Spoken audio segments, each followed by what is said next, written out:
Well, throughout the night, the morning, and the day, you have shared images and videos of the storms and the damage, giving us a better understanding of what happened and where it happened.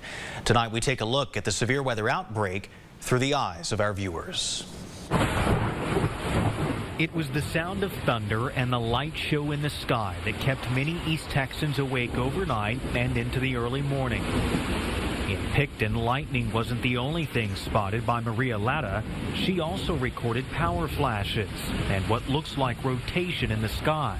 Meteorologist Cody Gottschalk was tracking the storm live. When you see that much rotation that's going over the span of around 10-15 minutes, that's showing that the storm's kind of interacting with itself a little bit faster than what an average thunderstorm spans.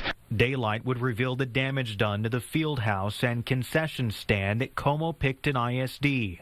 Debris scattered across the football field and campus.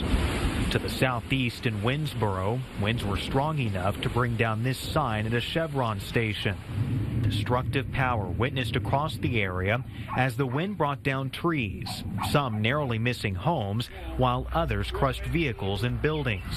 And if the storm didn't wake you, the sound of work crews may have, like this team in Ben Wheeler. A night of powerful and destructive storms that sent hail and trees falling all across East Texas, making for a scary night. And of course, our thanks to everyone who sent us those images. If you'd like to do the same, open your KLTV7 app and click the See It, Snap It, Send It tab from the menu.